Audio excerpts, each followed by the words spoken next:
அன்பானந்தம் அவர்கள் கைது செய்யப்பட்டது தொடர்பான அவரை தொடர்ந்து நீதிமன்ற காவலில், அதாவது ஜுடிஷியல் கஸ்டடியில் வைப்பதற்கு, சிறையில் அடைப்பதற்கு, அவரை ரிமாண்ட் செய்வதற்கு தொடர்பான வழக்கு இன்றைக்கு நேற்றைய தினம் நாம் 24 ஹவர்ஸ் கஸ்டடி சொல்லியிருந்தாங்க.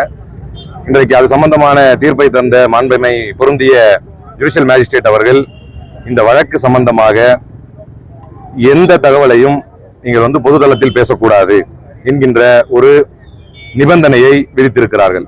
அந்த வகையிலே நீதிமன்றத்தினுடைய வழிகாட்டுதல்களை பேணி அதை நாம் பேணி பாதுகாப்பதோடு எங்கள் தரப்பு வாதங்களாக இது போன்ற வழக்குகளில் அவர்களை சிறையில் அனுப்பக்கூடாது என்று மாண்புமை பொருந்திய உச்சநீதிமன்றத்தினுடைய வழிகாட்டுதல்களை நாம் ஏற்கனவே மேற்கோள் காட்டி நேற்றைய தினம் பேசியிருந்தோம்.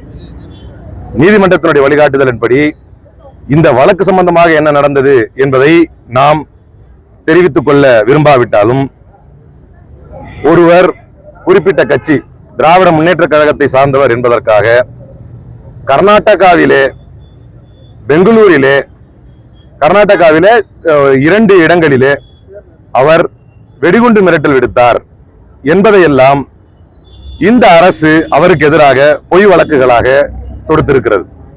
அதுவும் மரியாதைக்குரிய முன்னாள் முதலமைச்சர், எங்களுடைய மக்கள் முதல்வர் அவர்களுடைய மனைவியின் பெயரில் ஒரு பொய்யான ஒரு ஐடியா கிரியேட் பண்ணி, இதெல்லாம் அரசியலுக்கே மிகவும் அசிங்கமாக இருக்கிறது.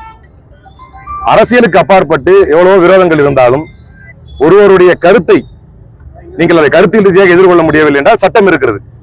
சட்டத்தில் அவர் பேசியது தவறு என்றால் அவரை தண்டிப்பதற்கான முழு உரிமையும் யாருக்கு இருக்கிறதோ இல்லையா, ஆளுகின்ற அரசுக்கு இருக்கிறது. ஆனால் இங்க பண்ணா சரி வராது. கர்நாடகால அவர் நீதிமன்றத்துக்கு வெடிகுண்டு மிரட்டல் கொடுத்தார் என்றெல்லாம் 2ஆம் தரமாக 3ஆம் தரமாக இறங்கித்தான் தங்களுக்கு எதிராக குரல் கொடுப்பவர்களை நசுக்க வேண்டும் என்று இன்றைக்கு ஆளுகின்ற அரசு நினைப்பது வெட்கக்கேடானது. அவர்களுக்கு ஆதரவாக ஆஜராகக்கூடிய வழக்கறிஞர்களை, இன்றைக்கு இந்த வழக்கில் மரியாதைக்குரிய வழக்கறிஞர் சரண்யா அவர்களும் இங்கு இருக்கக்கூடிய வழக்கறிஞர் ஷோயப் அவர்களும் இதில் மிக பெரிய சட்ட போராட்டங்களிலே பங்கெடுத்தார்கள்.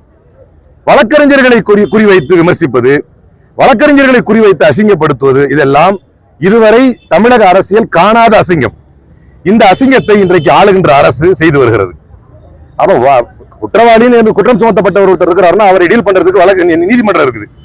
ஆனால் அதையெல்லாம் தாண்டி இன்றைக்கு அரசு தரப்பில் இருந்து பேசப்படக்கூடிய செயல்கள் அனைத்தும் இனிமே நம்ம அரசை விமர்சனமே பண்ணக்கூடாது என்று அஞ்சி நடுங்கக்கூடிய அளவுக்கு அவர்களை இன்டிமிடேட் செய்யறது, அவர்களை கூடுதலா கஸ்டடி கேட்கறது, இப்படி எல்லாம் இருப்பதை இன்றைக்கு மாண்புமை பொருந்திய நீதிமன்றம் சட்டம் எதுவோ, உச்ச நீதிமன்றத்தின் வழிகாட்டுதல்கள் எதுவோ, நீதி எதுவோ அதன் அடிப்படையில் அவரை இப்போது ரிமாண்ட் செய்ய முடியாது என்று ஷூரிட்டிஸை கொடுத்து நீங்கள் அழைத்து செல்லலாம் என்று இன்றைக்கு தீர்ப்பு தந்திருக்கிறார் மாண்புமை பொருந்திய ஜுடிஷியல் மேஜிஸ்ட்ரேட் அவர்கள்.